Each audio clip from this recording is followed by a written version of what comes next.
Hello friends, जब आप बीमार होते हैं and you are not feeling well तो आप क्या कहते हैं?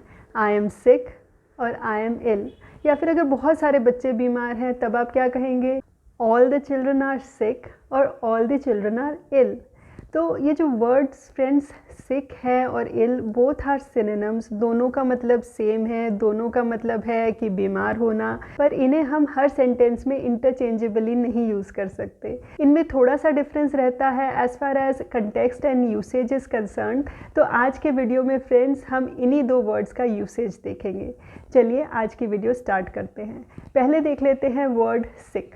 सिक का मतलब होता है बीमार होना, पर यहाँ पर हम सिक वर्ड सिर्फ तभी यूज़ करते हैं जब हम कोई कॉमन एलिमेंट से सफ़र कर रहे हैं। मीन्स जब बीमारी कोई सीरियस नहीं होती, जैसे कि लाइट फीवर है, कफ है, कोल्ड है या फिर फ्लू है, जो कि 3 या 4 दिनों में चला जाता है, then you use sick. Like I am sick with flu, आप ऐसे कह सकते हैं। या फिर अगर आपने छुट्टी ली है बीमारी के कारण तो आप कह सकते हैं I am sick so I will not be able to come today, या फिर I am on sick leave today from my job.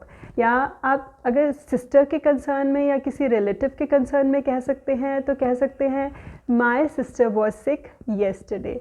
तो यहाँ पर जो बीमारी है वो 3 या 4 दिनों में चली जाती है, एक छोटी बीमारी है, तब आप वर्ड सिक यूज़ करते हैं। वेरएज अगर हम इल की बात करें तो इल वर्ड हम तब यूज़ करते हैं जब कोई सीरियस बीमारी हो। मींस जब कोई लॉन्ग टर्म हेल्थ प्रॉब्लम हो रही हो, जैसे कि निमोनिया है या फिर टाइफाइड से सफ़र कर रहा है और बहुत लंबे समय से वो बीमारी चल रही है, then you use the word ill. For example, my father was ill for about 3 months। मेरे फादर तकरीबन 3 महीने से बीमार थे।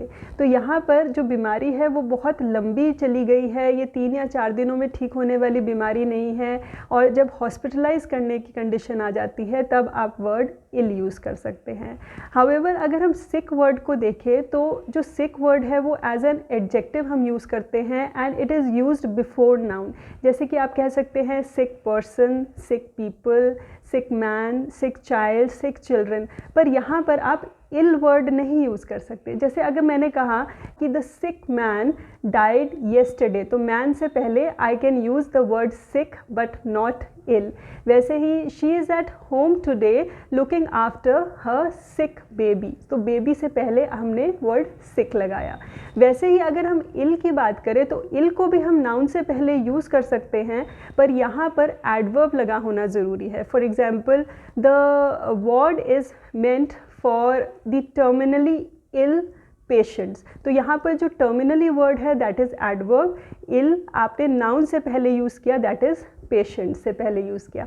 वैसे ही आप टर्मिनली की जगह यूज़ कर सकते हैं क्रॉनिकली, सीरियसली, ग्रेवली, तो कोई भी एडवर्ब हम लगा सकते हैं और फिर हम इल वर्ड को नाउन से पहले यूज़ कर सकते हैं।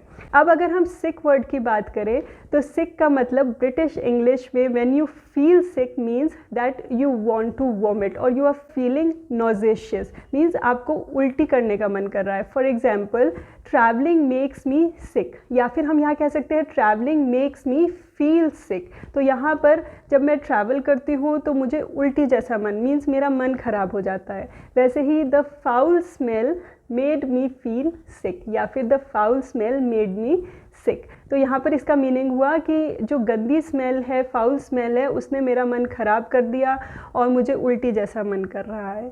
तो यहाँ पर आप वर्ड सिक यूज़ करेंगे। वैसे ही सिक का यूसेज आप तब कर सकते हैं जब आप किसी चीज़ से फेड अप हो जाते हैं, जैसे I am fed up of my job, या फिर आप कह सकते हैं I am sick of my job.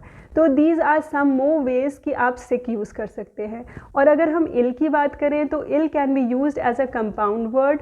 तो यहाँ पर इसका मीनिंग होता है बैड, लाइक इल लक और इल ओमेन, या इल मैनर्ड, इल फेटेड, इल टाइम्ड। तो यहाँ पर सब जगह जो इल का मीनिंग है that means bad. So by this way you can use the words sick and ill. So that was it friends. I hope कि अब आपको इल और सिक के बीच में डिफरेंस पता चल गया होगा, and next time you will never make mistake by using these 2 words. So if you like the video friends and found it useful, please do hit the like button, share it with your friends, and also do subscribe the channel if you have not yet subscribed it. Thanks for watching.